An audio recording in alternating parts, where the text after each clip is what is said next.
तो मैं स्वागत करता हूं जो है कक्षा 10 के सभी विद्यार्थियों का और मैं उनके लिए एक अर्धवार्षिक परीक्षा 2025-26 कक्षा 10 विषय गणित का जो है एक ऐसा मार्केट का पेपर लेके आ चुका हूं जिसका आपकी परीक्षा में आने का एक प्रकार से 100% चांस हो जाता है। क्योंकि यह जो पेपर मैं आप लोग के लिए लेके आया हूँ ये एक मार्केट का पेपर है, क्योंकि ये एक बाजार का पेपर है। तो ये आपकी परीक्षा में जो है आने का 100% चांस रखता है, क्योंकि जब आपके विद्यालय के प्रधानाचार्य या परीक्षा करवाने वाले महोदय जब इस पेपर को मार्केट से खरीद कर लाएंगे तब आपकी परीक्षा में 100% यही वाला प्रश्न पत्र आ जाएगा। तो चलिए हम लोग यहाँ पर इस वाले प्रश्न पत्र का यहाँ पर अच्छे से हल देख लें और इसको अच्छी प्रकार से यहाँ पर लगाकर हम लोग तैयार हो जाएं, ताकि जब आपकी परीक्षा में आए तो आप लोग यहाँ पर अच्छा अंक प्राप्त करें। तो यहाँ पर सबसे पहले ऊपर की तरफ यहाँ पर हम लोग को नाम डालना होगा, ऊपर की तरफ यह अनुक्रमांक और यहाँ पर इसके बारे में जानकारी दी गई है। समय यहाँ पर 3 घंटे का, पूर्णांक यहाँ पर 70 का होने वाला है। इसको आप लोग जब देख लेंगे तो यहाँ पर हम लोग देखते हैं कि सबसे महत्वपूर्ण चीज़ MT10 यहाँ पर इसका पेपर कोड है, आप लोग यहाँ पर देख लीजिएगा। उसके बाद ऊपर से नीचे की तरफ पूरा यहाँ पर आप लोग को निर्देश दिया गया है, तो निर्देश को भी अच्छी प्रकार से पढ़ लेंगे। उसके बाद यहाँ से खंड काम यहाँ पर हम लोग देखेंगे तो यहाँ पर हमारा बहुविकल्पीय प्रश्न यहाँ पर स्टार्ट हो जाता है, जहाँ पर हमारा सबसे पहला प्रश्न कह रहा है x² - 5x + 6 के यहाँ पर आप लोग को शून्य बताने होंगे। तो हम लोग जानते हैं कि 2 - 3 यहाँ पर जो कि हमारा सी वाला ऑप्शन है यही हमारा इसका एकदम करेक्ट ऑप्शन यहाँ पर हो जाएगा। इसके बाद यहाँ से हम लोग जब यहाँ पर नहीं यहाँ पर इसका ए वाला ऑप्शन यहाँ पर करेक्ट हो जाएगा, क्योंकि इस पर माइनस होगा उस तरफ जाएगा प्लस हो जाएगा। तो यहाँ पर हमारा ए वाला ऑप्शन इसमें करेक्ट हो जाएगा। उसके बाद प्रश्न संख्या यहाँ पर 2 हमारा कह रहा है 26 और 91 का महत्तम समापवर्तक यानी HCF क्या होगा।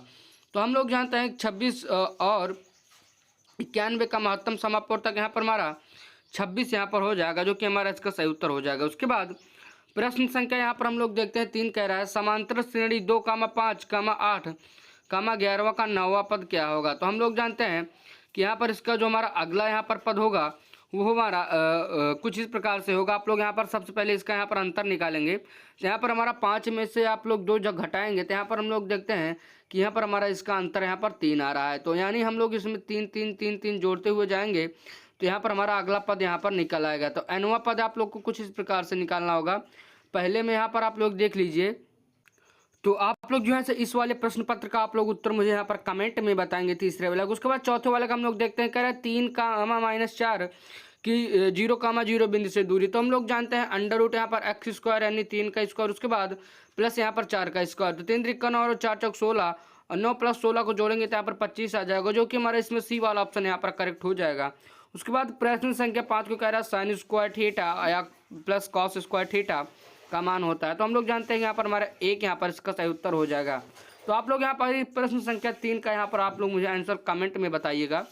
तो उसके बाद यहाँ से हम लोग जब आगे बढ़ेंगे तो हम लोगों ने यहाँ पर अपना MCQ टाइप हल कर लिया। तो अब हम लोग थोड़े यहाँ पर लगाने वाले प्रश्नों की ओर यहाँ पर बढ़ते हैं। तो यहाँ पर हम लोग देखते हैं कि प्रश्न संख्या 6 से कह रहा है बहुपद x³ - 3x² + 3x - 1 को x - 1 से यहाँ पर आप लोग को विभाजित करना होगा।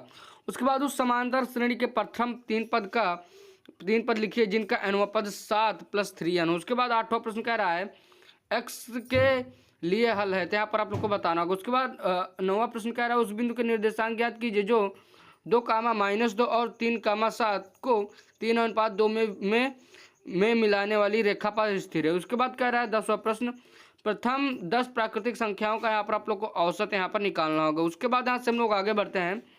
तो प्रश्न संख्या 11 का निम्नलिखित रैखिक समीकरणों का आलेख बनाइए एवं उनका यहाँ पर आप लोग को हल यहाँ पर बताना होगा। उसके बाद 12वां प्रश्न कह रहा है कि एक व्यक्ति ने 20,000 रुपये की राशि 12% वार्षिक दर की साधारण ब्याज से उधार दी। 3 वर्ष बाद उसकी कुल धनराशि यहाँ पर आप लोग को बतानी होगी। उसके बाद 13वां प्रश्न कह रहा है शंकु की त्रिज्या 7 सेंटीमीटर और ऊंचाई 24 सेंटीमीटर, उसका आयतन यहाँ पर आपको बताना होगा। उसके बाद 14वां प्रश्न कह रहा है किसी घनाभ की लंबाई 12 सेंटीमीटर, चौड़ाई 10 सेंटीमीटर, ऊंचाई 8 सेंटीमीटर, उसका संपूर्ण पृष्ठीय यहाँ पर आप लोग को क्षेत्रफल बताना होगा। उसके बाद 15वां प्रश्न हमारा कुछ इस प्रकार से कह रहा है एक ज्यामितीय श्रेणी के प्रथम पद 3 तथा गुणानुपात 2 है, जिसके इसके प्रथम 5 पद लिखिए और उनका योग ज्ञात कीजिए। उसके बाद 16वां प्रश्न कह रहा है एक परीक्षा में 30 विद्यार्थियों के अंक निम्नलिखित दिए गए हैं, आप लोग को यहाँ पर इसका माध्य यहाँ पर आप लोग को निकालना होगा। तो वर्ग अंतराल और आवृत्ति यहाँ पर आप लोग को दी गई है, तो आप लोग निकाल लीजिएगा। उसके बाद यहाँ से प्रश्न संख्या यहाँ पर हमारा 17 कह रहा है, एक वृत्त में ए बी व्यास और सी वृत्त की परिधि है, एक बिंदु है, सिद्ध कीजिए कि कोण ए सी बी बराबर 90 डिग्री। यहाँ पर आपको सिद्ध करना होगा। उसके बाद यहाँ से हम लोग प्रश्न संख्या यहाँ पर हम लोग जो है यहाँ पे 18वां जो दिया गया इसको हम लोग यहाँ पर देखते हैं। तो कह रहा है, एक ठोस धातु का बेलन जिसकी ऊंचाई 20 सेंटीमीटर और त्रिज्या 7 सेंटीमीटर पिघलाकर 7 सेंटीमीटर ऊंचाई वाले छोटे शंख को में ढाला जाता है, जिनकी त्रिज्या 3.5 सेंटीमीटर है। ऐसे कितने शंख यहाँ पर आपको बनेंगे, यहाँ पर आप लोग को बताना होगा। उसके बाद यहाँ से हम लोग 19वें प्रश्न को देखते हैं। तो 19वां प्रश्न हमारा कुछ इस प्रकार से फिर से कह रहा है, एक डिब्बे में 5 लाल 4 नीली और 3 हरी गेंदें या दृश्य इनमें से एक रूप गेंद निकाली जाती है, लाल गेंद निकलने की प्रायिकता बतानी होगी। उसके बाद 20वां प्रश्न कह रहा है, 20 टिकटें में 1 से 200 तक क्रमांकित एक टिकट या दृश्य रूप से निकाला जाता है। यह संख्या 2 से यहाँ पर आप लोग को पहला है और दूसरे का यहाँ पर प्रायिकता निकालनी होगी। तो आप लोग यहाँ पर पढ़कर निकाल लीजिएगा। तो यह प्रश्न पत्र आप लोग के लिए बहुत इंपॉर्टेंट है और आपकी परीक्षा में आने का 100% चांस रखता है। तो चलिए मैं मिलूंगा एक और वीडियो में, लेकिन जाने से पहले यार आप लोग हमारे चैनल को सब्सक्राइब करें, वीडियो को लाइक करें। तो चलिए मैं मिलूंगा एक और वीडियो में।